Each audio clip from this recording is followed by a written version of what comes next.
In today's video, we shall continue with our series of validations and qualifications. In the today's video, we shall discuss about the process validation. सबसे पहले समझिए process validation होता क्या है. तो process is any procedure to manufacture any product or any commodity which we are going to serve. And what is validation? Validation is an scientific procedure to validate that process.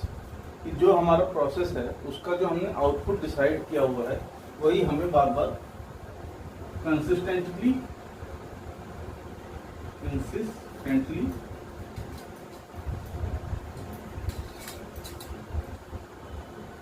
And continuously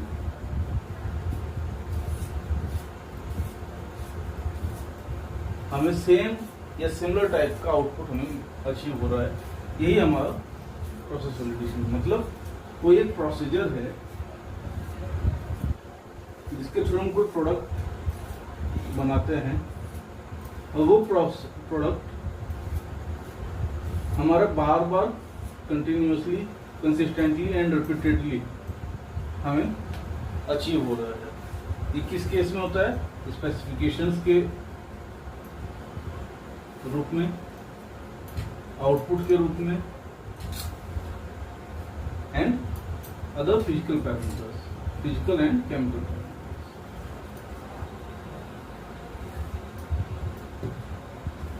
अब ये कैसे decide होता है कि वो consistent है? Through scientific measures.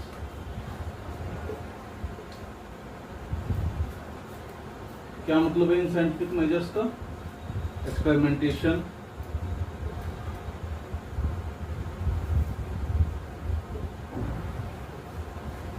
then optimization, then qualification, and last ongoing verification.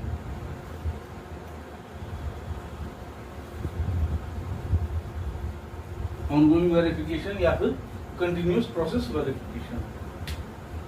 अब इसमें एक चीज आप देख रहे होंगे, experimentation, optimisation, qualification and ongoing verification. यहीं पर हमारा डिसाइड होता है क्वालिटी बाय डिजाइन. यानी कि क्यूबीडी का जो एस्पेक्ट है वो हमें एक्सपेरिमेंटेशन एंड ऑप्टिमाइजेशन से मिलता है. देन क्वालिफिकेशन उसको क्या करता है? क्वालिफाई करता है कि the procedure which has been developed is going to give the similar type of product each and every time. And why this ongoing verification? To verify that the procedure is giving out the similar type of output every time. एक simple example आप समझिए.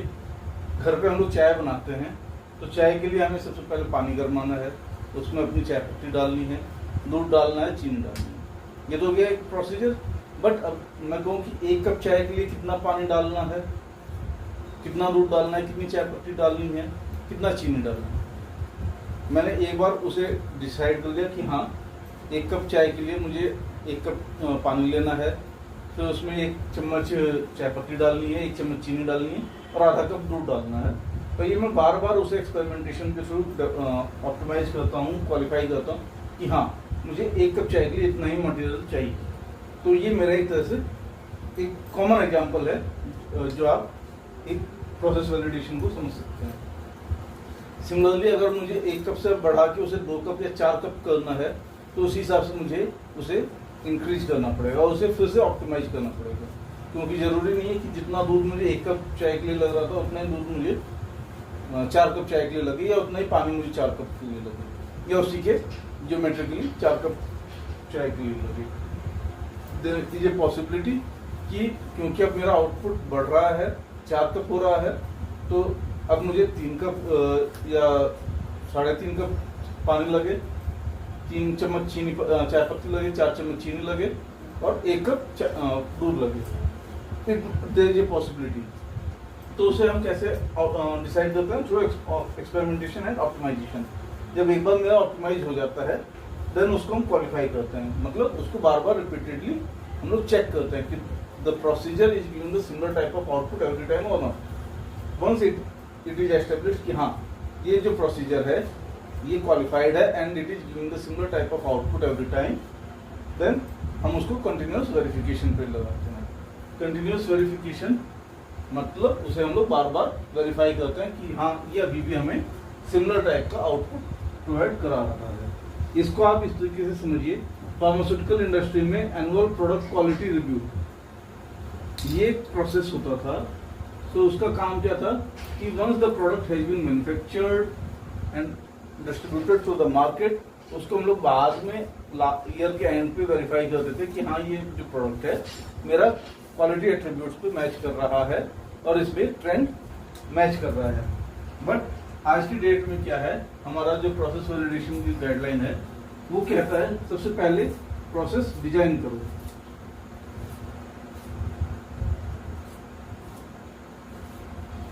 Process design में क्या decide होता है, procedure क्या रहेगा,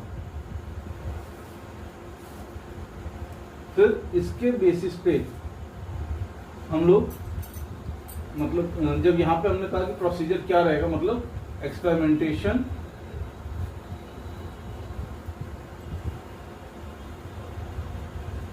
हमारा होगी। अब सेकंड हम लोग इसके बेसिस पे रिस्क असेसमेंट करते हैं। किसके बेसिस पे, प्रोसेस डिजाइन के दौरान जो हमें नॉलेज अचीव हुई है अबाउट दैट प्रोसेस, उसके बेसिस पे हम लोग रिस्क असेसमेंट करेंगे to define CPP and CQ. अभी सीपीपी क्या है, critical process parameters. Critical process parameters जो मेरे प्रोसेस के क्रिटिकल पैरामीटर्स हैं, मतलब जैसे अगर मैं आरएमजी के उस पर कहूँ तो मिक्सिंग टाइम, एम्पियर लोड,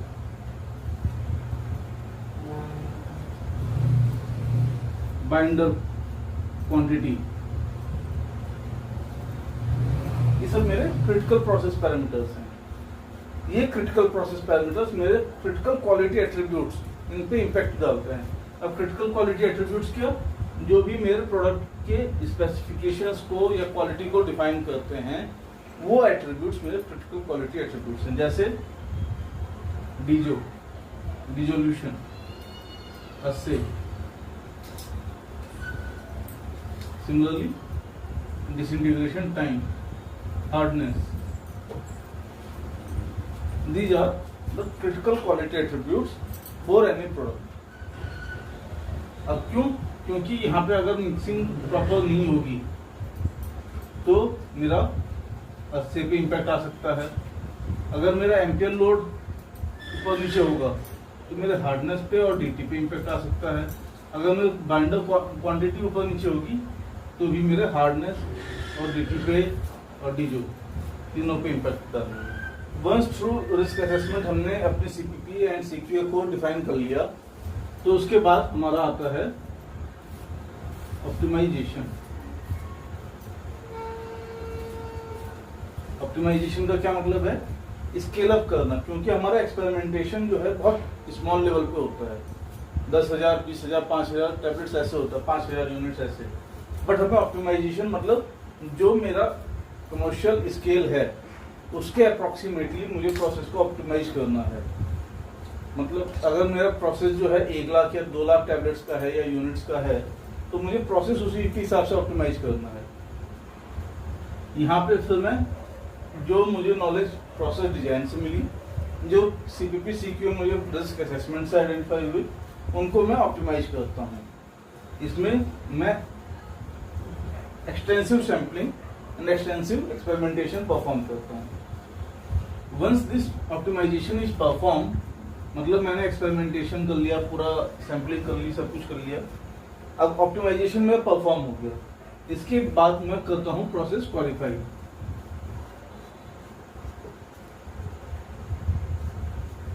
अब जो पुराना अप्रोच होता था वहां पे सिर्फ प्रोसेस क्वालिफिकेशन को हम लोग प्रोसेस वैलिडेशन बोल देते थे। But in the recent changes which were made in 2011, तो उसके बाद से मेरा प्रोसेस क्वालिफिकेशन एक अलग कॉन्सेप्ट है, which is a part of process validation. अभी पहले हम लोग जैसे 3 बैचेज का करते थे कि 3 बैचेज ले लिए, उस पर एक्सपेरिमेंटेशन कर लिया तो प्रोसेस वैलिडेट हो गया। बट यहाँ पे मेरा ऐसा कोई डिफाइन नहीं है। यहाँ पे प्रोसेस क्वालिफिकेशन कब होगा, on the basis of the risk based approach, कि आप अपने हिसाब से डिसाइड करिए, अपने रिस्क बेस्ड अप्रोच की बेसिस पे डिफाइन करिए कि आपको कितने बैचेज लेने हैं। दैट में वेरी फ्रॉम 3 to 10 और 20 और 50, कितने भी आप कर सकते हैं। बट आज भी जो मैक्सिमम इंडस्ट्रीज हैं वो 3 बैचेज को ही क्वालिफाई कर रखती हैं। It is only an industrial practice, not suggested by any guideline. तो प्रोसेस क्वालिफिकेशन में हम लोग जो भी प्रोसेस मेरा ऑप्टिमाइज हुआ है उसको क्वालिफाई कराते हैं through experimentation and scientific approach. Once this process has been qualified,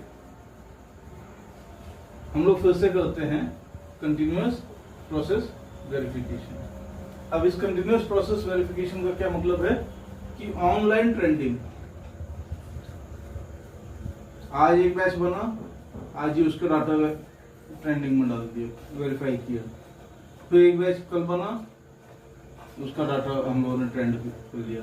फिर एक बैच बना, उसका डाटा ट्रेंड कर लिया। इसका क्या हमें एडवांटेज मिलेगा?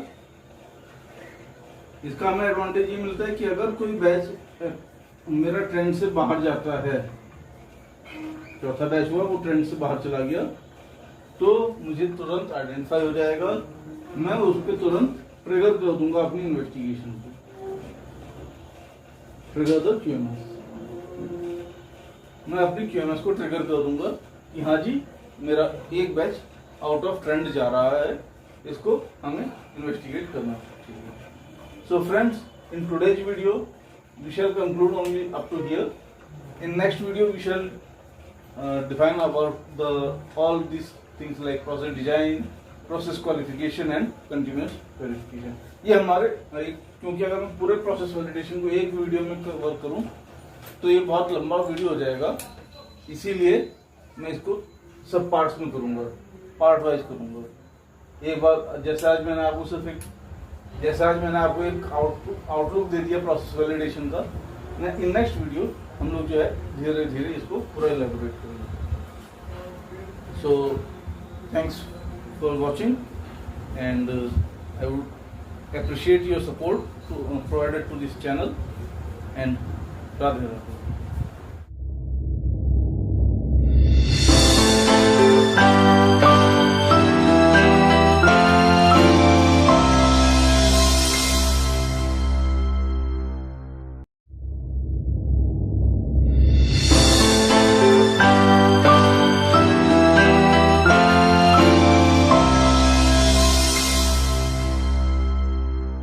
वेलकम बैक फ्रेंड्स, आपका फिर से स्वागत है इस चैनल में। आज हम पेश हैं आपके सामने फिर से एक नया वीडियो लेके on the topic of process design. Like in the last video we were discussing about the process validation, and in that video we discussed about the 3 stages of the process validation, that was process design, process qualification and continuous process verification. So unlike in the last video where we mentioned that in the last video we had mentioned that for each stage we shall continue with the new video. So carrying out the same, today we shall discuss about the process design. In process design, first of all understand what is process design. आखिर process design है क्या? तो process design is a stage where we gather the knowledge through experimentation and optimization so that our commercial production or the commercial manufacturing of any product can be smooth and it should be continuous, consistent and reproducible। मतलब कि वो एक जैसा result यानी कि similar type of result बार बार दे सके। That means reproducible, consistent and continuous. So हम लोग उसी कंसेप्ट पे फिर से आगे बात करते हुए प्रोसेस वैलिडेशन सीरीज में आज हम लोग बात करेंगे प्रोसेस डिज़ाइन को। तो प्रोसेस डिज़ाइन जैसे मैंने आपसे कहा कि एक्सपेरिमेंटेशन एंड ऑप्टिमाइजेशन के बेसिस पे काम करता है। It is the basis of the QBD यानी कि quality by design, where we design the quality specifications of the product through experimentation and optimization. It means हमारे जो प्रोडक्ट की क्वालिटी इन बिल्ट जनरेट होनी चाहिए वो हमारा एक्सपेरिमेंटेशन एंड ऑप्टिमाइजेशन के थ्रू होनी चाहिए। इसमें क्या चीज़ आता है? सबसे पहले एक्सपेरिमेंटेशन एंड ऑप्टिमाइजेशन में कंसेप्चुअलाइजेशन का मतलब क्या है कि मुझे क्या प्रोडक्ट बनाना है, किस तरह का प्रोडक्ट बनाना है, उसकी क्या डोजेज फॉर्म रहेगी, उसकी क्या स्पेसिफिकेशंस रहेंगी।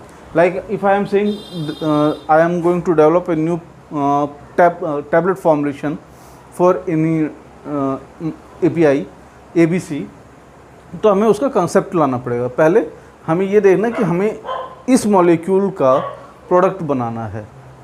अब यहाँ पे जो मेन चीज़ आती है वो होती है हमारा मार्केटिंग टीम अपनी तरफ से रिसर्च करके बताती है कि इस तरह का प्रोडक्ट या इस तरह का प्रोडक्ट मुझे मार्केट में चाहिए जो कि मेरे मार्केटिंग नीड्स को फुलफ़िल कर पाए, मतलब मेरे कमर्शियल नीड्स को फुलफ़िल कर पाए, मेरे टारगेट्स को अचीव कराने में हेल्प करता है।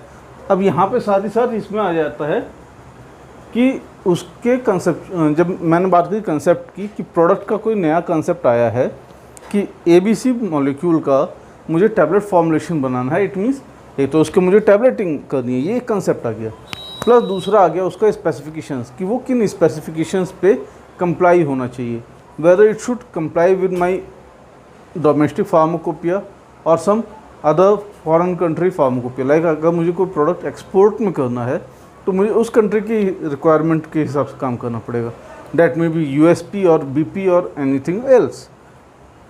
While if I am going to say that I am going to market some new product in the domestic market or Indian market, then I should follow the Indian pharmacopoeia. Similarly, जब एक बार मेरे पास concepts generate हो गए कि मुझे इस तरह का प्रोडक्ट डेवलप करना है, इस तरह का प्रोडक्ट मार्केट में लॉन्च करना है, उसके बाद चालू होती है उस पर compatibility and trials. And when we are seeing the compatibility and the trials, it means मुझे उसकी मार्केट रिसर्च भी करनी है, उसका मुझे लिटरेचर रिसर्च भी करना है, मार्केट में इसके किस तरह के प्रोडक्ट अवेलेबल हैं, उनका क्या ड्रॉबैक है, उनमें क्या प्लस पॉइंट्स हैं, प्लस इनके रिसर्च जो पेपर्स हैं, लिटरेचर रिसर्च है कि इस तरह का प्रोडक्ट किस स्टेज पर डेवलप होता है, उसमें क्या चैलेंज आते हैं, इन सब चीज़ों को भी मुझे इवेलुएट करना पड़ता है। एट दिस सेम स्टेज हमें जो है उसकी कंपैटिबिलिटीज भी इवेलुएट करनी है। मैंने लिटरेचर रिसर्च करके देखा कि इस तरह के एक्सिपिएंट्स के साथ इस पे काम हुआ है, बट क्या ये मेरा मॉलिक्यूल उन एक्सिपिएंट्स के साथ या उन सपोर्टिंग मटेरियल्स के साथ स्टेबल है, कंपैटिबल है या नहीं है। जैसे हमारे पास एक बहुत कॉमन एग्जांपल है टेट्रासाइक्लिन्स विद कैल्शियम। हम टेट्रासाइक्लिन को कैल्शियम प्रोडक्ट के साथ डेवलप नहीं कर सकते, जैसे कैल्शियम फॉस्फेट या कैल्शियम कार्बोनेट के साथ टेट्रासाइक्लिन का हम प्रोडक्ट नहीं बना सकते। सिमिलरली हमें इसी तरीके के दूसरे प्रोडक्ट्स को भी इवेलुएट करना पड़ता है। Like I am going to for example मैंने कंसिडर किया कि I am going to use starch, MCC, lactose, similar some more excipients as a diluent. तो मुझे ये इवेलुएट करना पड़ेगा कि क्या जो मेरा ABC मॉलिक्यूल है वो इनके साथ कंपैटिबल है भी या नहीं, कहीं ऐसा तो नहीं कि इनके साथ कुछ इनकम्पैटिबिलिटी शो करता है। तो ये जो हमारी कंपैटिबिलिटी इवैल्यूएशन है, it can be through literature plus experimentation. मतलब लिटरेचर में मेरे पास अगर अवेलेबल है कि स्टार्च के साथ ये चीज़ कंपैटिबल नहीं है, then I am not going to use starch as a diluent और any excipient in that formulation. But अगर मेरे पास लिटरेचर में ऐसा कुछ भी अवेलेबल नहीं है कि ये स्टार्च के साथ कंपैटिबल है कि नहीं है, then I have to evaluate through experimentation. इसमें हम क्या करते हैं, बाइनरी या सेकेंडरी या फिर टर्शरी कंपोजिशंस बनाते हैं इन द वायल्स और इनको हम लोग इवैल्यूएट करते हैं एट वेरियस कंडीशंस। लाइक हम लोग टेम्परेचर के साथ कर सकते हैं, ह्यूमिडिटी के साथ कर सकते हैं, उसमें pH ऊपर नीचे कर सकते हैं, एसिडिक एल्कलाइन नेचर एनवायरनमेंट करके, प्लस उसको हम लोग फोटो स्टेबिलिटी इवैल्यूएट कर सकते हैं कि कहीं ऐसा तो नहीं कि लाइट के प्रेजेंस में वो चीज़ डिग्रेड करता हो। जब मेरे पास कंपैटिबिलिटीज एस्टेब्लिश हो जाती हैं, पता चल गया मुझे कि ABC मॉलिक्यूल जो है किस एक्सिपिएंट के साथ कंपैटिबल है, then I will start the trials for formulation. मैंने डिफरेंट एक्सिपिएंट्स के साथ उसको फॉर्मुलेशन डेवलप किया और उनको इवैल्यूएट किया for the specifications that were established during the conceptualisation. Like मुझे पता चला कि USP से मुझे मार्केटिंग करनी है और USP की रिक्वायरमेंट में मेरे पास जो भी स्पेसिफिकेशंस हैं वो अगर मेरा प्रोडक्ट ट्रायल में फुलफिल नहीं करता है, it means my formulation is failing, मेरा जो डेवलप्ड प्रोडक्ट है वो फेल हो रहा है। इसीलिए मुझे ट्रायल में अपने स्पेसिफिकेशंस को कंप्लाई कराना होता है, like assay, disso, DT, hardness, everything I have to evaluate on that parameter. जब मेरे पास ट्रायल्स में कुछ फॉर्मुलेशन आइडेंटिफाई हो गई that this type of formulation or formulation with this type of excipients are going to give me the product which I wanted, like मैंने इस conceptualisation में जो स्पेसिफिकेशंस डिसाइड किए हैं वो मेरे ट्रायल्स के फॉर्मुलेशन प्रोवाइड करा रहे हैं, कंप्लाई कर रहे हैं, then I will confirm that, क्योंकि ट्रायल में तो मेरे पास एक फॉर्मुलेशन वंस ट्रायल होता है या 2 ट्रायल होता है, then I will confirm it in several formulations. मैं दोबारा बना के देखूंगा, फिर एक बार और बना के देखूंगा, सो दैट मुझे कंफर्म हो जाए कि हाँ ये जो मेरा फॉर्मूला है, ये जो मेरा प्रोसीजर है through which I am going to develop this product और manufacture this product will give the similar type of results. तो ये मेरा कंफर्मेशन हो जाता है। Once a formulation and its manufacturing procedure is confirmed, I will go to evaluate its stability. Why? Because ये जो मुझे कंसेप्ट में स्पेसिफिकेशंस रिक्वायर्ड हैं, that are not only for the finish good release, that is required for its shelf life.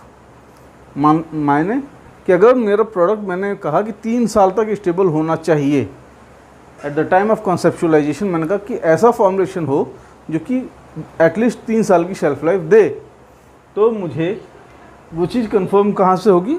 Stability में। सो these confirmation batches which I have manufactured through the formulation and manufacturing process that was developed during my trials will confirm me the stability। अब ये stability क्या होती है कि हमें उन product को डिफरेंट कंडीशंस पे चार्ज करना होता है एंड एट डिफरेंट स्टेशंस और डिफरेंट टाइम पॉइंट्स मुझे उन्हें इवेलुएट करना होता है for the same specifications that were established during the conceptualization. And when it is confirmed कि मेरा प्रोडक्ट स्टेबल है for up to the shelf life, I will perform its risk assessment. This risk assessment will help me to identify the CPP and CQA। This CPP and CQA related to the formulation and manufacturing process that were developed and confirmed, and CQA for the specifications that were established during the conceptualization। तो मुझे इन सब का risk assessment करना है। Like I am going to use this method, like जैसे मैंने पिछली बार में बताया था कि मैंने कहा कि RMG में मुझे ग्रेनुलेशन करना है, तो वहाँ पे मेरे CPP क्या रहेंगे? Like mixing time, mixing speed, and if I am saying that I am going to dry this material in FBD, देन उसमें ड्राइंग का टेम्परेचर, ड्राइंग का टाइम, LOD रिक्वायरमेंट्स, ये सारे जो है मेरे CPP एंड CQA आ जाएंगे। CPP are critical process parameters and CQA are critical quality attributes। So once through risk assessment we establish the CPP and CQA, then we will go for the scale up।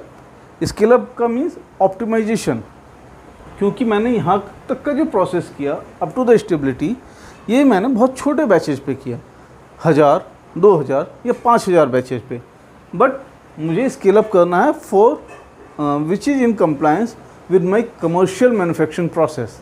Consider मैंने 1 crore tablets का batch size concept किया है कि हाँ मुझे जो market में deliver करना है वो 1 करोड़ का करना है, क्योंकि मेरे पास मैन्युफैक्चरिंग फैसिलिटी 1 करोड़ टैबलेट्स की है।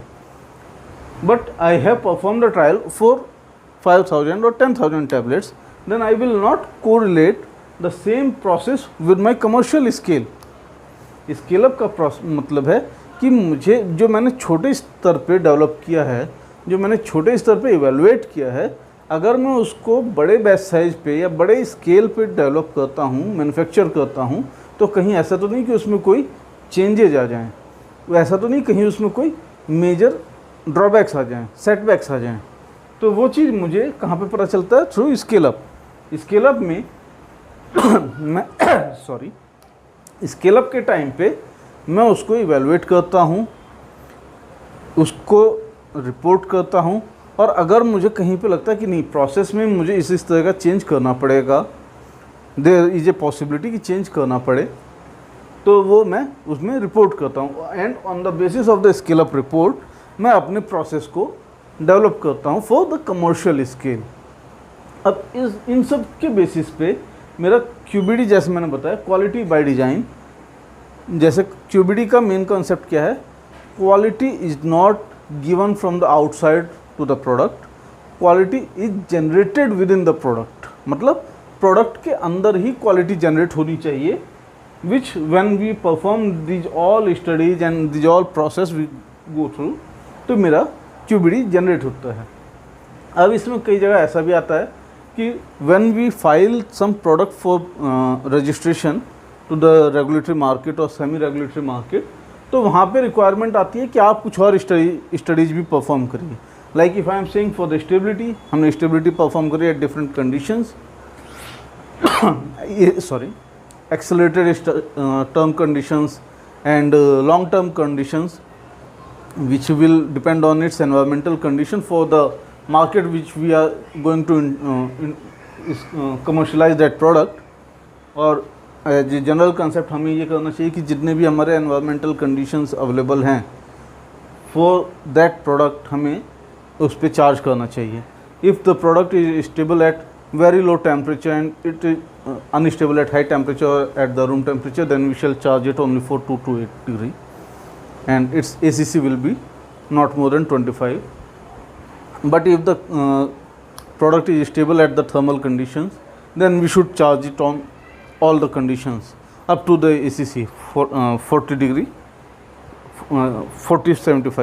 40 degree temperature and 75% RH. It is the accelerated term condition, and for long term it will depend upon the market requirement. Like for India it is 3065 or 3075 because India lies in 2 zones, but for some other countries like the European nations it will be 2560. For America it will be 2560, but if I am going to say the ASEAN market, then it will be surely the 3075. So on that basis we shall perform its stability. But if the regulatory is asking that do perform the freeze thaw and open pot or alcohol study, then we should also perform those studies. That will also be the part of the quality by design, क्योंकि वहाँ पे भी मुझे अपने product की quality को evaluate करना है, प्रूव करना है कि yes my product is robust even in those conditions. तो यस थ्रू दिस ये जो पूरा टेबल है, it is the only part of the process design. You can take the screenshot from of this board and make a notes of this, and this all is the part of the process design. And when we are saying the process design, it is the complete part. Once the product is scaled up, it will go for the qualification, which we shall cover in our next video. So I think this will help you all to understand what is process design, and it will also help you to understand what are these basic things. Like I have already discussed about the risk assessment in my previous videos. I am discussing about the CPP and CQ in this video. If you will ask to discuss it in separate videos, I will discuss it also. And scale up, I will discuss it also if you need it. And one thing more, scale up is also the need of the regulatory markets. If I am going to introduce my product in some regulatory market, they will ask for the product development report, and in that product development report they will also ask for the scale up reports. So signing off for today, and I will also appreciate your support to this channel. Radhe Radhe.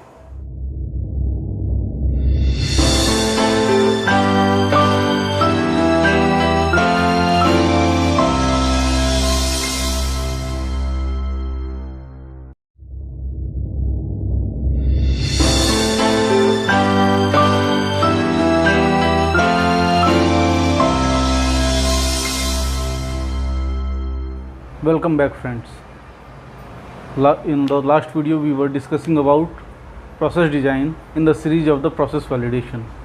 So continuing the series, we shall now continue with the topic of process performance qualification.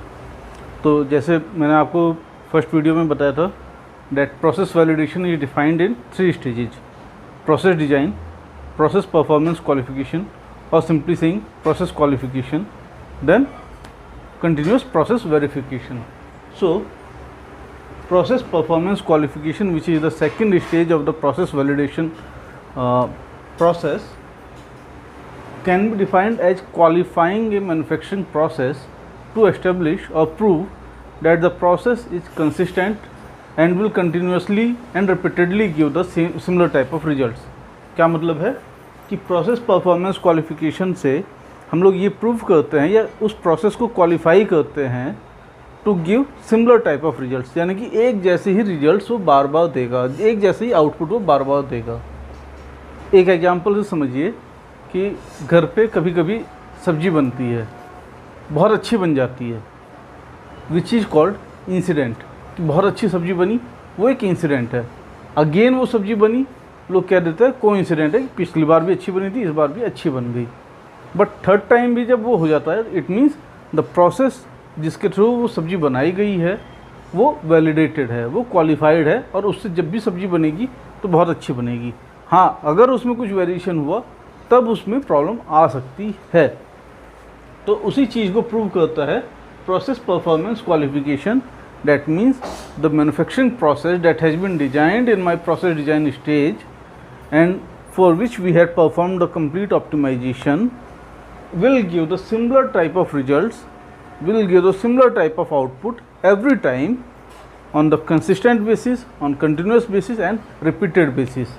So process performance qualification is that critical stage of the process validation which gives that documented evidence that my process is qualified and is validated for output.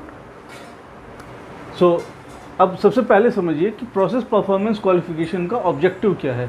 When we are saying the objective, it means मुझे क्यों करना चाहिए process qualification.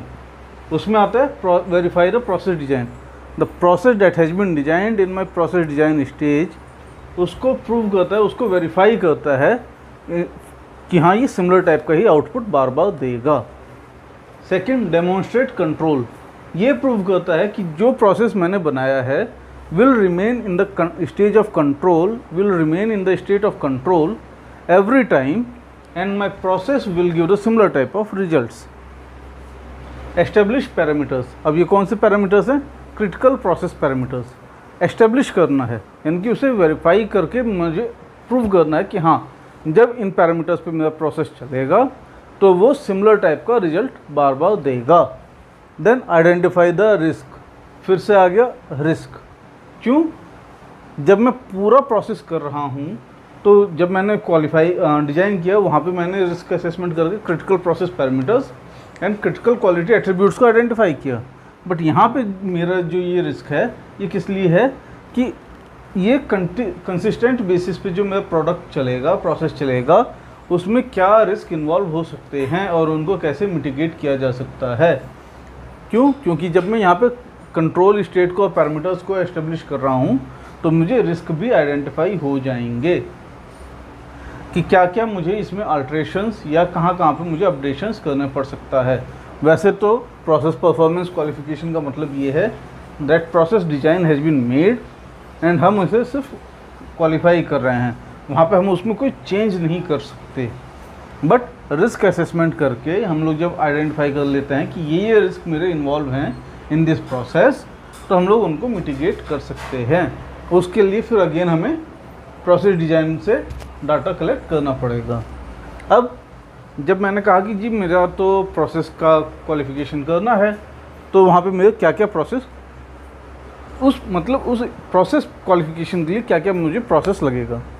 तो सबसे पहले document preparation. Document preparation कौन कौन से? आपके बैच मैन्युफैक्चरिंग के डॉक्यूमेंट्स, आपके प्रोसेस क्वालिफिकेशन का protocol, specifications, these are the basic documents. Specifications कौन कौन सी? रॉ मटेरियल की, पैकिंग मटेरियल की, इन प्रोसेस बल्क की, स्टेजेज की, फिनिश की, स्टेबिलिटी की, ये सारे स्पेसिफिकेशंस मेरे वहाँ पे अवेलेबल होने चाहिए। अब जब मेरे पास स्पेसिफिकेशंस अवेलेबल होने चाहिए, इट मीन्स उनका जो भी मेरा वैलिडेशन है वो सब भी मेरा एस्टेब्लिश हो चुका होना चाहिए। मार्क दैट वर्ड कि मेरा जो एनालिटिकल मेथड है वो वैलिडेट हो जाना चाहिए before execution of process performance qualification. Why? क्योंकि जब तक मेरा प्रोसेस एनालिटिकल प्रोसेस ही क्वालिफाइड नहीं है, वही वैलिडेटेड नहीं है, then how can I can assume that any data collected during the process performance qualification will be authentic. Similarly, once the document have been prepared, I will go for the batch production. Batch production का मतलब batch की manufacturing करना। Batch manufacturing with the process that has been designed in my process design stage and for which we are going to perform the process qualification. So, batch production will be carried out as the second part of the process performance qualification. अब कई लोग कहते हैं कि इसमें 3 batches का होना ज़रूरी है। ऐसा कहीं नहीं लिखा है गाइडलाइंस में या रेगुलेटरी नॉर्म्स में कि आपको 3 बैचेज का ही करना ज़रूरी है। It will depend upon your risk assessment. आप चाहें तो 3 बैचेज का करें, चाहे 10 बैचेज का करें, चाहे 100 बैचेज का करें, but whatever you are going to perform that risk assessment, it should be concluded through your risk assessment and it should be marked in your protocol. Once the protocol has been prepared और उसमें आपने identify किया कि जो risk assessment के basis पे मुझे 10 batches को करना है, तो बैच प्रोडक्शन मुझे 10 बैचेज का ही करना है। उन 10 बैचेज के अलावा मैं प्रोसेस क्वालिफाई नहीं कर सकता। मतलब जब तक मेरे 10 बैच कंप्लीट नहीं होंगे, मैं प्रोसेस परफॉर्मेंस क्वालिफिकेशन को इनकम्प्लीट मानूंगा। वन मोर थिंग, कई लोग कहते हैं क्या मैं प्रोसेस परफॉर्मेंस क्वालिफिकेशन स्टेजेज के प्रोडक्ट को मार्केट कर सकता हूँ? जी नहीं, एक्सेप्ट सम एक्सेप्शनल केसेस। वो एक्सेप्शनल केसेस क्या हैं? डैट उस मेडिसिन की मार्केट में बहुत ज़्यादा रिक्वायरमेंट है, वो मेडिसिन किसी तरीके की कहते हैं महामारी को रोकने में हेल्प कर सकता है, या वो मार्केट में अवेलेबल ही नहीं है, एंड अगर वो मार्केट में पहुंची नहीं तो मैं वहाँ पे एक बहुत ज़्यादा हैवॉक या बहुत ज़्यादा बड़ी हैजार्ड क्रिएट हो सकती है।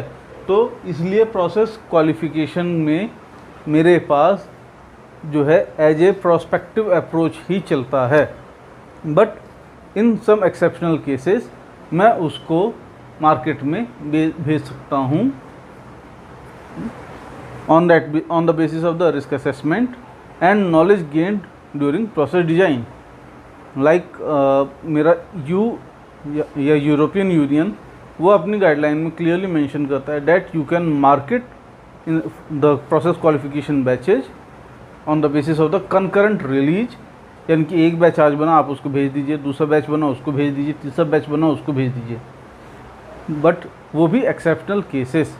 और बेस्ट प्रैक्टिस ये रहेगी कि आप अपने प्रोसेस क्वालिफिकेशन स्टेज के बैचेज को एक साथ ही मैन्युफैक्चर करें, उसको इवेलुएट करें, कंप्लीट एनालिसिस कर लें, देन उसका एक बार 3 महीने की एटलीस्ट स्टेबिलिटी इवेलुएट कर लें, सो दैट आपके पास एक रेशनल रहे, देन आप उसको मार्केट में भेज सकते हैं। Then data analysis. Batch production के ड्यूरेशन में मैं बहुत सारे डाटा गैदर करता हूँ। वो कैसे डाटा होते हैं? मेरे जो क्रिटिकल प्रोसेस पैरामीटर्स हैं उनके डाटा। ड्यूरिंग बैच प्रोडक्शन हम लोग जो भी डाटा गैदर करते हैं regarding critical process parameters and critical quality attributes, उसको एनालिसिस करना। एनालिसिस का मतलब कि वो क्या स्पेसिफिकेशन लिमिट्स में हैं कि नहीं हैं, और अगर हैं तो उनमें क्या वेरिएशन है। जहाँ पे मेरा टर्म आता है relative standard deviation. Please mark mean, minimum, maximum, ये एक बहुत ब्रॉड टर्म है, बट प्रोसेस क्वालिफिकेशन में मेरा जो प्रोसेस हम कहते हैं कि क्वालिफाई हो रहा है वो ऑन द बेसिस ऑफ उसके स्टैंडर्ड डेविएशन या रिलेटिव स्टैंडर्ड डेविएशन पे ही होता है। जब भी मैं कहूँ रिलेटिव स्टैंडर्ड डेविएशन तो इट मीन्स कि मेरा मीन से लगभग कितना वेरिएशन कर रहा है मेरा डाटा, यहाँ पे है। मिनिमम और मैक्सिमम कह देना कि जी विद इन द लिमिट है, और मीन भी विद इन द लिमिट है, मीन मेरा 100% will not give any best results.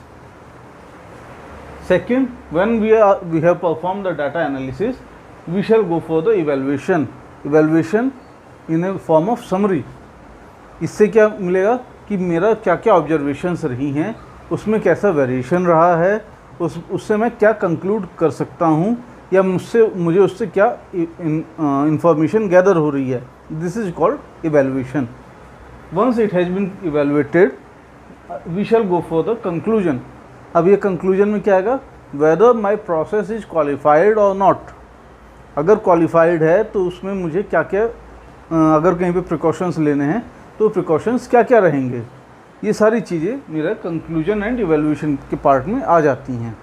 अब लोगों का अगला क्वेश्चन ये आएगा कि ठीक है, आपने बताया कि जी प्रोसेस परफॉर्मेंस क्वालिफिकेशन करना चाहिए, बट क्यों करना चाहिए, उसका मुझे एडवांटेज बताइए. अब एडवांटेज में सबसे पहला आता है रेगुलेटरी कंप्लायंस के लिए है. यूएस FDA हो, यूरोपियन यूनियन हो, एनवीजा हो, TGA हो, कोई सी भी रेगुलेटरी बॉडी जो है वो प्रोसेस परफॉर्मेंस क्वालिफिकेशन की डिमांड करता ही है. सेकंड, इससे मेरे पास एक एविडेंस आ जाता है, मुझे कॉन्फिडेंस आ जाता है that my process is qualified. Third, क्योंकि मेरे पैरामीटर्स फिक्स हो गए हैं, एस्टेब्लिश हो गए हैं, तो मेरे डेविएशन के चांसेस बच जाते हैं. इसके अलावा जो एक और एडवांटेज आता है वो आता है रिस्क मिटिगेशन का. क्योंकि मैंने पहले से ही रिस्क आइडेंटिफाई कर लिए हैं, तो मैं उनके जो भी एक्शन प्लान्स हैं, जो भी मिटिगेशन प्लान्स हैं, उनको इम्प्लीमेंट कर सकता हूँ. एक और मेरे पास एडवांटेज आ जाता है कंटिन्यूस इम्प्रूवमेंट का. क्योंकि मैं इसे कंटिन्यूसली अपने प्रोसेस को क्वालिफाई कर रहा हूँ, तो मेरे पास एक ऑप्शन ये आ जाता है कि जो भी चैलेंजेज आ रहे हैं उनको जब भी मैं दूर करता हूँ तो मेरा प्रोसेस इम्प्रूव होता है. अब मेरे पास और नॉलेज गैदर होती है कि हाँ ऐसा ऐसा करने से ये हो सकता है. जैसे एग्जांपल बताऊँ, we are drinking the traditional tea. Traditional form में टी हम लोग क्या करते हैं, पहले जी उसमें पानी, पतीले में पानी डालते हैं, उसको गर्माते हैं, उसमें मसाला डालते हैं, देन चाय पत्ती डालते हैं, देन चीनी एंड दूध. This is the traditional process of the T making. अब ये तो एक वैलिडेटेड प्रोसेस हो गया कि हाँ जी इस प्रोसेस से चलूँगा तो मेरे पास चाय आ जाएगी. बट अब उसमें कंटिन्यूस इम्प्रूवमेंट में क्या आता है, दाल गुना टी, या हम लोग कहते हैं कैरामलाइज टी. अब कैरामलाइज टी का क्या है कि पतीले में पहले वो लोग चीनी डालते हैं, उसको पहले पका लेते हैं, वो जब कैरामलाइज हो जाता है देन टी बाकी का प्रोसेस परफॉर्म करते हैं. ऐसे ही कई बार रोस्टेड टी, जिसे कहते हैं कि पहले पतीले में चाय पत्ती डाल के उसको रोस्ट कर लिया, देन प्रोसेस को एग्जीक्यूट करना. These are all the form of continuous improvement. मेरे पास जैसे जैसे नॉलेज आती है तो मैं कंटिन्यूस इम्प्रूव कर सकता हूँ. अब यहाँ तक तो ये चीज़ रही. इसके बाद आता है जी मेरे प्रोसेस क्वालिफिकेशन में कुछ चैलेंजेज भी आते हैं. अब वो चैलेंजेज क्या आते हैं, पहला चैलेंज, ये जब भी मेरे रिस्क असेसमेंट होते हैं और मेरा ये प्रोसेस क्वालिफाइड नहीं होता है तब, तो मैं आपको बता दूं, किसी भी प्रोसेस में दो तरह के रिस्क इन्वॉल्व होते हैं, इंट्रिंसिक रिस्क और एक्सट्रिंसिक रिस्क. इंट्रिंसिक रिस्क क्या है कि जो मेरे प्रोसेस के अंदर से इवॉल्व होता है. जैसे RMG है, RMG में एक रिस्क क्या है कि मेरे प्रोसेस वहीं पे पता चला प्रोसेस वहीं पे स्टॉप हो जाए, ये एक इंट्रिंसिक रिस्क हो सकता है. या वो मटेरियल इतना कम क्वांटिटी में है कि वो RMG में मिक्स ही नहीं हो सकता है, ये एक इंट्रिंसिक रिस्क हो सकता है. सेकंड, एक्सट्रिंसिक रिस्क, जो मेरे प्रोसेस के बाहर से आ रहा है और प्रोसेस को अफेक्ट कर रहा है. जैसे ह्यूमन, ये प्रोसेस का पार्ट नहीं है बट प्रोसेस को हैम्पर कर सकता है. ये मेरे पास कुछ चैलेंजेज होते हैं ड्यूरिंग प्रोसेस परफॉर्मेंस क्वालिफिकेशन. इसके अलावा एक चीज़ आती है कॉम्प्लेक्सिटी. क्योंकि अब जो प्रोसेस वैलिडेशन है, it has became a complex process. बहुत सारे मल्टी स्टेजेज में है. पहले एक सिंपल प्रोसेस होता था, गाइडलाइन चेंज होती हैं, अपडेट होती हैं. अब ये प्रोसेस एक कॉम्प्लेक्स प्रोसेस हो गया. अब इसमें क्या आ गया जी, पहले प्रोसेस डिज़ाइन का पार्ट होना चाहिए, देन उस डिज़ाइन के बेसिस पे मैं क्वालिफाई करूँगा. अब वंस अगर ये कॉम्प्लेक्स प्रोसेस कैसे हो गया कि जब तक मेरे पास डिज़ाइन का प्रोसेस नहीं आ जाता, प्रोसेस का डिज़ाइन नहीं आ जाता सॉरी, तब तक मैं उसे क्वालिफाई नहीं कर पाऊँगा. बट ये मेरे लिए क्या है, एक प्रोसेस तो कॉम्प्लेक्स हो गया, बट मेरे लिए बेटरमेंट है। क्यों? क्योंकि मेरे पास एक रेशनल रहेगा कि ऐसा ऐसा करने से मेरा प्रोसेस ऐसा बिहेव करेगा। सेकंड एक आता है cost. Validation is a costly process. इसमें हर जगह कॉस्ट आती है। आप जब, क्योंकि सैंपल्स बहुत ज़्यादा होते हैं तो आपके एनालिसिस में कॉस्ट आती है, क्योंकि बैच मेरा होल्ड हो सकता है तो बैच प्रोडक्शन पे कॉस्ट आती है। तो ये कॉस्टली प्रोसेस है सब, and company are having that thing in their mind कि हाँ जी ये चीज़ तो मेरे पास रहेगी। इसके अलावा एक और रिस्क जो आती है वो होती है डेटा एनालिसिस। क्योंकि सैंपल्स बहुत ज़्यादा होते हैं तो मतलब जब सैंपल्स बहुत ज़्यादा हैं तो उनको एनालिसिस करने में टाइम भी जाता है। इसके अलावा एनालिसिस क्योंकि बहुत बड़ी है तो उसको इवैल्यूएशन करने में भी टाइम जाता है और उसमें हो सकता है आपसे गड़बड़ी हो जाए। इसीलिए मोस्ट ऑफ द जगह या मोस्ट ऑफ द साइट्स हम लोग यही रिकमेंड करते हैं that perform this process through automation. Automation कैसे? वैलिडेटेड एक्सेल शीट्स हों, आपके पास वैलिडेटेड कैलकुलेटिंग सॉफ्टवेयर्स हों। These can help you for better data analysis and its evaluation. अब फॉर दिस थिंग अब आप एक जगह आएगा कि जी अगर मेरा प्रोसेस क्वालिफिकेशन में फेल हो गया तब क्या होगा? कोई बड़ी बात नहीं है, कई बार हो भी जाता है। अगर मेरा प्रोसेस क्वालिफिकेशन में फेल हो जाता है, सबसे पहले you have to investigate it through QMS। आपको उसको इन्वेस्टिगेशन करना पड़ेगा। किस लिए? That whether the failure have to place due to some intrinsic factors और सम एक्सट्रिंसिक फैक्टर्स। इंट्रिंसिक का मतलब कि ये प्रोसेस के अंदर की फैक्टर्स की वजह से है। जैसे मैंने बताया कि पता चला 1 किलो को आपको 1000 किलो में मिक्स करना है, 1000 किलो एक्सिपिएंट्स का बल्क है और 1 किलो आपके पास API है। अब आप उसे RMG में डालेंगे, there is very less probability कि वो मिक्स हो प्रॉपरली। इसीलिए आप जब ये इवेलुएट करेंगे तो आपको पता चलेगा जी इसमें तो 1% भी API नहीं है, 0.1% API का क्लेम है, विच मीन्स मुझे प्रोसेस को इम्प्रूव करना पड़ेगा। अब मेरे पास आ गया प्रोसेस क्वालिफिकेशन में, अगर मेरे पास है इंट्रिंसिक फैक्टर्स की वजह से, जैसे मैंने बताया API की क्वांटिटी हो गई या कुछ प्रोसेस में गड़बड़ी है, तो ये it will again go through process design. Process design stage पे जाएगा, फिर से प्रोसेस डिज़ाइन होगा, वहाँ से जो डाटा गैदर होकर आएगा उसके थ्रू मैं अगेन प्रोसेस क्वालिफाई करूँगा। Second thing, extrinsic factors. Extrinsic factors में क्या कि प्रोसेस किसी बाहरी रीजन की वजह से फेल हो गया।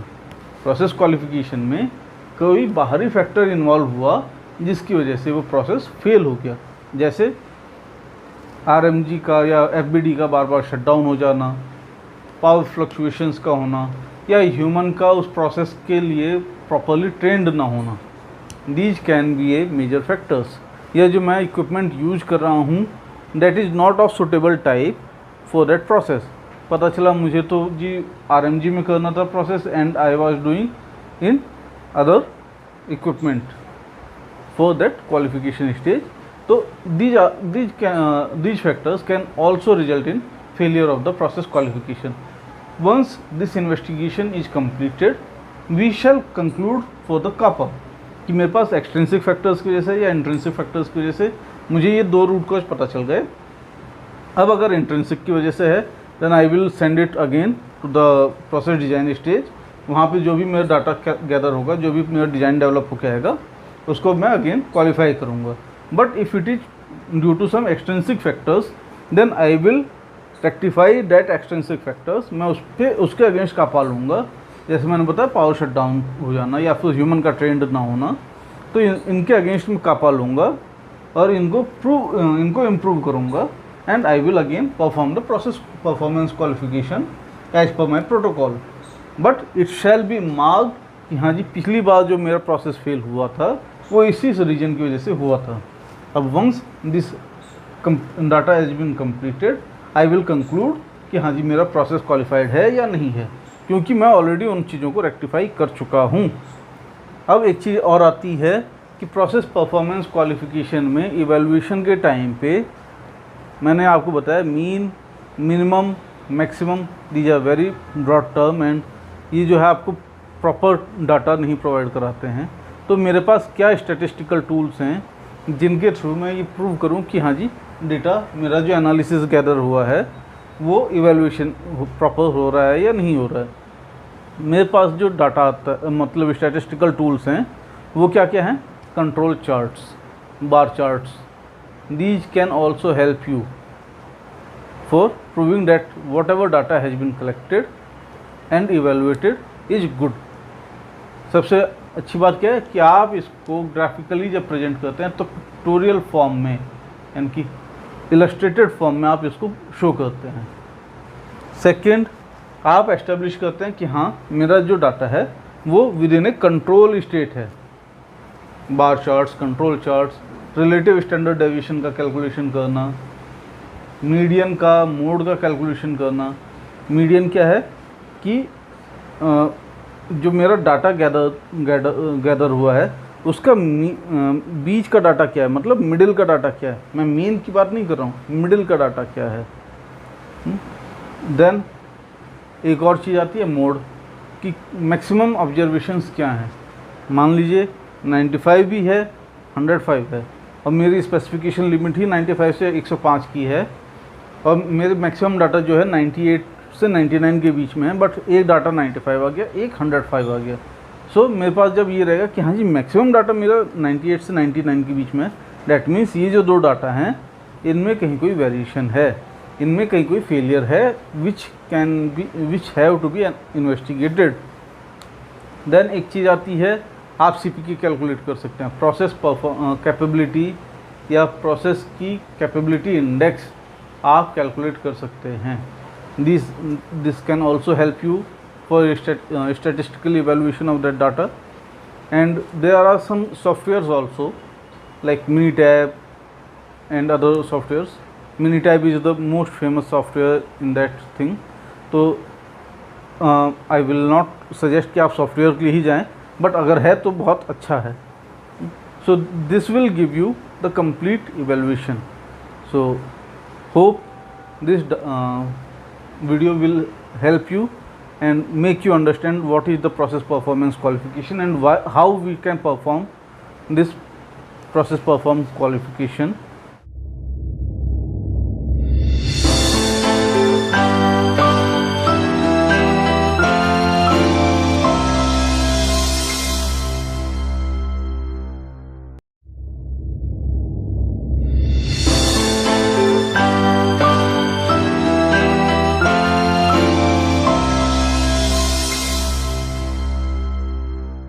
Hello everyone. सो आप लोगों का फिर से स्वागत है आज के इस नए एपिसोड में। जैसा हम लोग पिछले 2-3 एपिसोड से कंटिन्यू कर रहे हैं on the subject of process validation, जिसमें अभी तक हम लोग आपको बता चुके हैं प्रोसेस डिज़ाइन क्या होता है और प्रोसेस क्वालिफिकेशन क्या होता है। सो ब्रीफ में आपको एक रिकैप करा देते हैं that process validation is a scientific evidence based on the documents and evaluation of the process design and process qualification to establish that our process will give similar type of results each and every time it will be executed.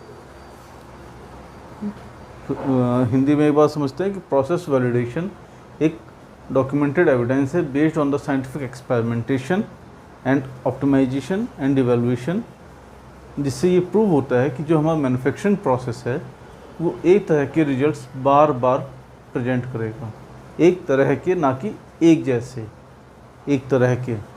अब उसमें क्या आता है कि हमारे पास इसमें 3 stage होते हैं, process design, process qualification, then process verification, ये जिसे हम लोग कंटिन्यूस प्रोसेस वेरिफिकेशन कहते हैं। तो प्रोसेस डिज़ाइन में आता है एक्सपेरिमेंटेशन एंड ऑप्टिमाइजेशन, जो कि हमारे R&D लेवल पे होता है। देन प्रोसेस क्वालिफिकेशन, जिसमें हम मैन्युफैक्चरिंग प्रोसेस को अपनी फैसिलिटी के अकॉर्डिंगली क्वालिफाई करते हैं, that yes this process is qualified for the manufacturing of this product and it will give similar type of results. ये तो आ गया आपका रिकैप। अब हमारा जो आता है स्टेज 3, जिसे हम कहते हैं कंटिन्यूस प्रोसेस वेरिफिकेशन। इसका मतलब क्या है, that it is a tool through which a company or an organization will evaluate and verify that the manufacturing process that has been designed and that has been qualified is still in the stage of validation, यानी कि उसमें कहीं कोई variation नहीं आ रहा है या उसमें कोई इंसिडेंट या डेविएशन नहीं हो रहे हैं, वो अभी भी अपनी स्पेसिफिकेशंस को मीट कर रहा है और मेंटेन कर रहा है। अब उसमें क्या होता है, that continuous process verification is a tool through which an organisation establishes that the process that has been designed and qualified is still its with in its qualified और वैलिडेटेड स्टेट। अब इसमें क्या है कि हमारे पास दो चीज़ें होती हैं। पहला तो उसके कंपोनेंट्स क्या होते हैं, प्रोसेस वेरिफिकेशन के कंपोनेंट्स क्या हैं। तो सॉरी इधर से आते हैं, प्रोसेस वेरिफिकेशन में कंपोनेंट्स क्या क्या इन्वॉल्व हैं। तो सबसे पहले तो प्रोसेस डिफाइन, कि हमें प्रोसेस को प्रॉपरली डिफाइन करना होता है। क्या मतलब, आपके पास एक डॉक्यूमेंटेड एविडेंस हो that this process has been qualified and we are still manufacturing the product through qualified method। मतलब हमारे पास एक BMR या बैच डॉक्यूमेंट्स अवेलेबल होना चाहिए जिसमें हर प्रोसेस को डिफाइन करना है। Then monitoring, whatever manufacturing process that has been qualified and documented in my process definition is under monitoring for data collection. अब ये डाटा कौन कौन से हो सकते हैं, क्रिटिकल प्रोसेस पैरामीटर्स से रिलेटेड डाटा हो सकते हैं एंड क्रिटिकल क्वालिटी एट्रीब्यूट्स से रिलेटेड डाटा हो सकते हैं। जब मैं इन्हें मॉनिटर करता हूँ, इसके बाद आता है मेरा एनालिसिस। एनालिसिस में क्या, कि जो भी सैंपल हमने QC को या जो भी डाटा हमने गैदर किया है ड्यूरिंग मॉनिटरिंग, उसको इवेलुएट करना है, उसको एनालाइज करना है। एंड देन इवेलुएशन, इवेलुएशन में जो भी मैंने डाटा एनालिसिस किया है उसको इवेलुएट करना है कि क्या ये still with in the qualified state है या नहीं है। ये इवेलुएशन कैसे हो सकता है, evaluation can be done through various tools, जो कि हम अभी आपको बताएंगे। अब इस इवेलुएशन से मुझे ये आइडेंटिफाई करना है कि हाँ, मेरे प्रोसेस में कहीं कोई गैप तो नहीं आ रहा है, कहीं कोई इम्प्रूवमेंट की अपॉर्चुनिटीज़ हैं या नहीं है, या कहीं कोई बॉटल नेक तो नहीं है। कई बार ऐसा होता है कि प्रोसेस को हमने क्वालिफाई किया, उस जगह तो हमें पता नहीं चला, बट जब हम लोग कंटिन्यूस उस पर प्रोसेस को एग्जीक्यूट करते हैं तब हमें पता चलता है कि इस प्रोसेस में तो एक बॉटल नेक है जिसकी वजह से मेरा आउटपुट वेरी कर रहा है या फिर वो मीट नहीं कर पा रहा है, कमर्शियल स्टेट पे मीट नहीं कर पा रहा है। वो कुछ भी हो सकता है bottlenecks. Once we had identified the gaps and the bottlenecks, then we shall go for the improvements. आपको हर बात पे ध्यान रखना है कि हर जगह एक क्वालिटी मैनेजमेंट सिस्टम इम्प्लीमेंटेड है, एंड दिस इम्प्रूवमेंट, और when I am seeing the improvements, it indicates that it has to be done through quality management system for the continuous improvement of the process and the product. जैसे हमारे पास QMS tools में क्या आ जाते हैं, change controls आ जाता है, कापा आ जाते हैं, these are the continuous improvement tools. तो similarly once we are performing the continuous process verification, then on the basis of the evaluation of the data gathered and its analysis, we will identify that if there is any gap, then we will remove it and improve our process। जैसे for example मैं आपको बताऊं कि समझ लीजिए कोई compression machine है और मेरे पास सिमिलर टूल की एक और मशीन है with higher capacity. For example मेरे पास डी टूलिंग की एक 27 स्टेशन की मशीन है और एक 95 स्टेशन की भी मशीन है। तो मैंने जो प्रोसेस को क्वालिफाई किया वो 27 स्टेशन पे किया। इट मीन्स कि 27 स्टेशन मशीन ही मेरे लिए क्वालिफाइड है। बट जब मैं इसे लॉन्ग रन में लेता हूँ, 3 बैच, क्योंकि क्वालिफिकेशन में मैंने लिमिटेड नंबर ऑफ बैचेज लिए, 3 बैचेज या 10 बैचेज, तो वहाँ पे मुझे उस चीज़ का आइडिया नहीं लगा। But when I will go for the commercial state, मतलब जहाँ पे मैं 100 बैच या 200 बैच बना रहा हूँ, तो मुझे एक जो है ये बॉटल नेक आएगा कि इसमें जो है मेरा आउटपुट धीमे आ रहा है, प्रोडक्टिविटी कम आ रही है। Then I had identified that I am also having 95 station retooling machine. तो मेरे पास एक इम्प्रूवमेंट का ऑप्शन रहेगा कि हाँ, मैं इसी प्रोडक्ट को क्या 95 स्टेशन पे ले जा सकता हूँ। It can improve my output and it will improve my productivity. तो वो मैं थ्रू QMS इवेलुएट करूँगा कि हाँ मेरे पास एक गैप है, that I am using 27 station machine and I can go to 95 station machine, तो I can improve for that। तो यहाँ तक मैंने आपको समझाया। अब इसमें आते हैं कुछ टूल्स। ये टूल्स क्या हो सकते हैं? टूल्स पहले समझिए टूल्स होते क्या हैं। Tools are those specific instruments through which we can perform some actions. जैसे मैंने कहा कि डिस्पेंसिंग करनी है तो मुझे डिस्पेंसिंग टूल्स यानी कि स्कूप चाहिए, तो स्कूप मेरे लिए टूल हो गया। सिमिलरली अगर मैं कॉमन लैंग्वेज में बोलूँ तो अगर मुझे कहीं पर कुछ लिखना है तो मेरे लिए पेन जो है एक टूल है। तो tools are those specific instruments और equipments through which I can perform any action. Similarly, for the continuous process verification, I am having several tools which can help me to perform this verification. And what these tools are? Softwares. बहुत सारे softwares market में available हैं जो कि automatic form में हमें data provide जब मैं उसमें डाटा डालता हूँ तो मुझे बता देते हैं that this product is still with in the validated state और नॉट। वो उसमें लिमिट्स डिसाइड कर लेते हैं। Limits on the basis of the previous trend वो डिसाइड होता है एंड ऑन दैट बेसिस वो मुझे इवेलुएट करके बताते हैं। Second, statistical applications.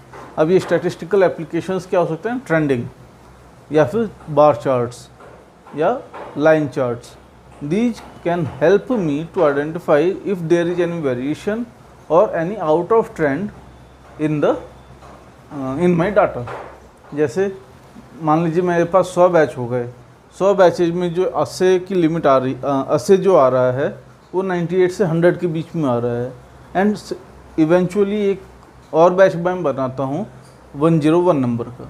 अब उसमें जो 80 मेरा आता है 96 आता है। स्पेसिफिकेशन लिमिट मेरी 90 से 110 है। इट मीन्स वो क्वालिफाई हो रहा है, पास हो रहा है, बट क्योंकि वो एक स्पेसिफिक वेरिएशन दिखा रहा है फ्रॉम द प्रीवियस ट्रेंड जिसमें कि 98 से 100 के बीच में डाटा है, एकदम से वो 96 आ रहा है, then I have to evaluate कि कहीं इसमें कोई एरर तो नहीं हो गया, कहीं इसमें मैन्युफैक्चरिंग एरर है या एनालिटिकल एरर है, तो उसको मैं इवेलुएट करता हूँ। उससे क्या होता है, जब मुझे उसमें कहीं कोई गैप आइडेंटिफाई होता है कि हाँ इसमें एक लेबोरेटरी एरर हुई है जिसकी वजह से ये assay 96 आ रहा है, then I can re-perform the assay and identify what is the actual assay is. But अगर मुझे ये पता चलता है कि इसमें लेबोरेटरी एरर तो नहीं है बट मैन्युफैक्चरिंग एरर है, then I will identify that manufacturing error and implement the CAPA against it.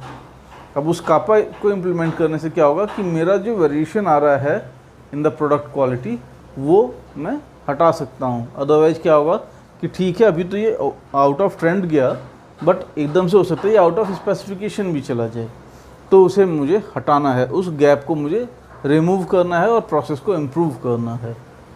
इस तो समझ में आई ये इम्प्रूवमेंट जो हम लोग यहाँ पे बताए थे, evaluation and improvement, it will help me here.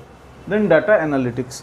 Data analytics are the automotive softwares through which we perform the analysis of the data and it will give me the complete background and the forecast for the process.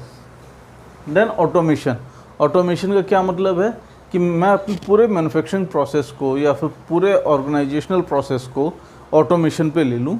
It will generate its own data and उसको evaluate करेगा ये previous trend से, and जब वो उसमें कहीं पे भी वेरिएशन आएगा तो वो मुझे अलार्म दे देगा। So these are the components and the tools of the continuous process verification. अब इसमें सबसे बड़ा क्वेश्चन ये आता है कि continuous process verification मुझे करना क्यों है, what are the benefits।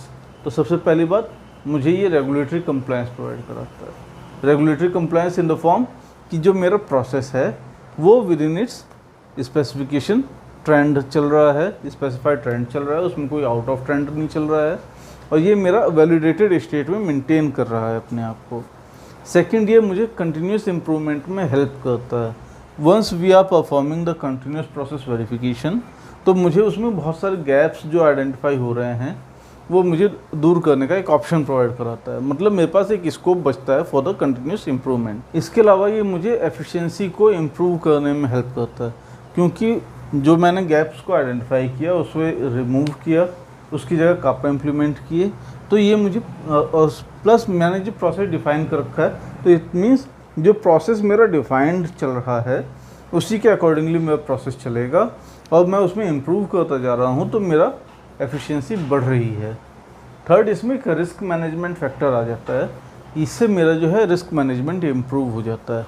मतलब मैं जो गैप्स आइडेंटिफाई कर रहा हूँ, उन गैप्स की वजह से हो सकता है मेरे प्रोडक्ट की क्वालिटी पे धीरे धीरे इम्पैक्ट पड़ रहा हो, उनको मैं रिमूव करता जा रहा हूँ, तो मेरा एक रिस्क मैनेजमेंट फैक्टर आ जाता है कि हाँ, मैंने अपने जो प्रोसेस है उसको इवेलुएट किया और उसमें जो हिडन रिस्क हैं उनको मिटिगेट किया। इसके अलावा कस्टमर सेटिस्फेक्शन इम्प्रूव होता है। कस्टमर सेटिस्फेक्शन का क्यों?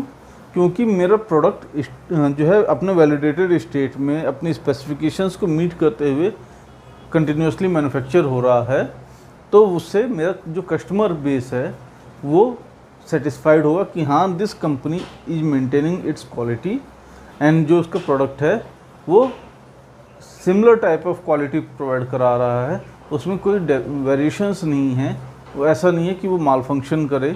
तो इससे मेरा प्रोडक्ट के साथ साथ कस्टमर सेटिस्फेक्शन भी इम्प्रूव होता है। अब इसमें एक चीज़ आती है कि बेस्ट प्रैक्टिसेस क्या हैं, what best practices can be perform for to execute the continuous process verification. तो सबसे पहले तो मुझे अपने प्रोसेस को डिफ़ाइन करके चलना चाहिए। प्रोसेस डिफ़ाइन का मतलब मेरा प्रोसेस कहीं पे डॉक्यूमेंट होना चाहिए जो कि मास्टर एंड अप्रूव्ड होना चाहिए, रिव्यूड, अप्रूव्ड एंड मास्टर होना चाहिए। इससे क्या मुझे बेनिफिट मिलेगा कि मेरे प्रोसेस में वेरिएशंस के स्कोप कम होता जाएगा, मेरा प्रोसेस एक ही तरीके से बार बार एग्जीक्यूट होगा। दूसरा, मुझे इसमें जो भी stakeholders of that process and product हैं उन सभी को इन्वॉल्व करना चाहिए। सिर्फ एक क्यूए में पर्सन बैठ के या प्रोडक्शन में पर्सन बैठ के कंटिन्यूस वेरिफिकेशन नहीं कर सकता। इसके लिए क्रॉस फंक्शनल डिपार्टमेंट या क्रॉस फंक्शनल टीम को अपॉइंट करना चाहिए and that team has to perform the continuous process verification. Production person will perform its part, QC person will perform its part and QA person will perform its part. इसमें QA का role कहाँ जाता है? QMS review. मतलब जितने भी लोग हैं प्लांट में जो कि उस प्रोसेस में डायरेक्टली या इनडायरेक्टली इन्वॉल्व हो सकते हैं, they all should take part in the continuous process verification. इसके अलावा हमें एक ऑब्जेक्टिव भी डिफाइन करके चलना चाहिए। Why I am going to perform this continuous process verification, I have to define in my objective. जैसे मैंने बताया प्रोसेस को डिफाइन करना है, ऐसे ही मेरे पास ऑब्जेक्टिव भी होना चाहिए। ऑब्जेक्टिव से क्या आएगा कि सबको पता रहेगा कि why we are going to perform this continuous process verification, whether we have to perform some gap identification or we are going to improve our process, then it will help us to achieve our aim and goal. इसके अलावा एक चीज़ आती है data driven approach. मतलब जो भी मैं डाटा यहाँ से एनालिसिस एंड मॉनिटर कर रहा हूँ during my continuous process verification, जो भी डाटा मैंने गैदर किया और एनालिसिस किया और उसको मॉनिटर कर रहा हूँ, तो उसका मुझे उस बेसिस पे मुझे रूट कॉज आइडेंटिफाई होता करना है। ये नहीं कोई फिक्शनल रूट कॉज मुझे आइडेंटिफाई नहीं करना है, या कई बार कहते हैं इन्वेस्टिगेशन में बायस्ड इन्वेस्टिगेशन, वो चीज़ परफॉर्म नहीं करनी है। Whatever my data is proving, I have to follow that. इसके अलावा मेरे पास एक कंटिन्यूस इम्प्रूवमेंट के लिए भी अप्रोच होनी चाहिए। How I am going to perform this continuous improvement. अब इसका मतलब क्या है कि मुझे अपने QMS को भी स्ट्रांगली मेंटेन करना चाहिए एंड इम्प्लीमेंट करना चाहिए। QMS के इम्प्लीमेंटेशन से मेरा जो कंटिन्यूस इम्प्रूवमेंट है वो एग्जीक्यूट होता है, वो मेरा वहाँ पे इन प्लेस आता है। अब यहाँ तक तो बात आ गई कि हमारे पास क्या टूल्स हैं, क्या प्रैक्टिसेस होनी चाहिए, क्यों करना चाहिए और कैसे करना चाहिए, ये सब तो बता दिया। अब इसके पीछे कुछ चैलेंजेस भी होते हैं। हर एक्टिविटी के पीछे कुछ चैलेंज होते हैं, उनको हमें अपने सिस्टम से पहले तो रिमूव करना चाहिए। तो उस चैलेंज में क्या आ सकते हैं? बहुत सारी चीज़ें हैं, मैन से रिलेटेड है, मटेरियल से रिलेटेड है, बहुत सारी चीज़ें होती हैं। तो इसमें सबसे बड़ा चैलेंज क्या है हमारे पास, डाटा कॉम्प्लेक्सिटी। हमारे पास जैसे मैंने आपको बताया क्वालिफिकेशन स्टेज पे भी डाटा कॉम्प्लेक्सिटी होती है, प्रोसेस कॉम्प्लेक्स होता है। सिमिलरली यहाँ पर भी मेरे पास प्रोसेस कॉम्प्लेक्स होता है। आज भी बहुत सारी इंडस्ट्रीज हैं जहाँ पे लोगों को पता ही नहीं है कि कंटिन्यूस प्रोसेस वेरिफिकेशन में करना क्या होता है, how we are going to perform this continuous process verification. Most of the industries या most of the quality assurance person still think that annual product review या annual product quality review will give the continuous process verification. No, continuous process verification का मतलब क्या है कि आज जो batch बना उसकी आज ही मॉनिटरिंग होनी चाहिए। while in APQR what we are doing कि जो भी मैंने डाटा बैच बनाया है उसको मैं साल के एंड में रिव्यू करता हूँ। तो साल के एंड में तो मेरे पास उसका कोई बेनिफिट नहीं रहेगा। साल के एंड में तो सिर्फ मेरे पास एक पोस्टमार्टम टाइप का इन्वेस्टिगेशन रहेगा। बट अगर मैंने हाथ के हाथ ही उसको रिव्यू कर लिया तो it will give me better results, वो मुझे इम्प्रूवमेंट का स्कोप प्रोवाइड करा देंगे। इसी तरह एक चीज़ आती है रेजिस्टेंस टू चेंज। जैसे मैंने आपको बताया कि लोगों को लगता है कि APQR will do the work of the continuous process verification. तो अगर उन लोगों को ये समझाना पड़ेगा कि नहीं, APQR is not the part of continuous process verification. APQR can be A part, but कब, जब वो हाथ के हाथ होता रहे। बट हमारे साथ क्या चैलेंज होता है कि APQR हम लोग तो साल के एंड में बनाते हैं, जबकि कंटिन्यूस प्रोसेस वेरिफिकेशन आज बैच बना, आज ही उसका डाटा डालो, आज ही उसको इवेलुएट करो और आज ही उस पर action low.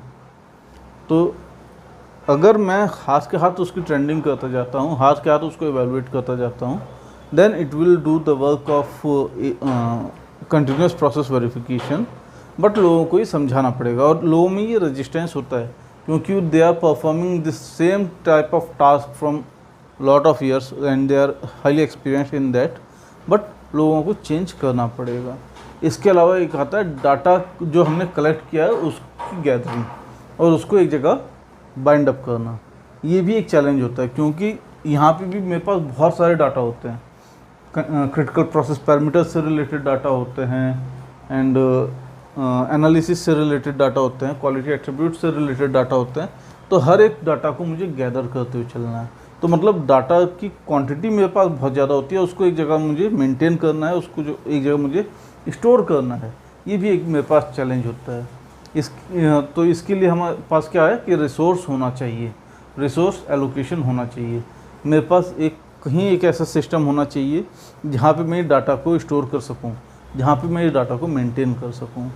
So in brief I had given the complete details of the continuous process verification starting from its component, tools, benefits, challenges and what practices should we follow for the continuous process verification। तो एक recap कर लेते हैं कि continuous process verification में मेरे पास 5 components हैं। सबसे पहले मुझे अपना प्रोसेस डिफाइन कर लेना चाहिए। फिर मुझे उस जो भी प्रोसेस एग्जीक्यूट हो रहा है उसे मॉनिटर करना चाहिए to gather the data, to collect the data. उस डाटा को मुझे एनालाइज करना है।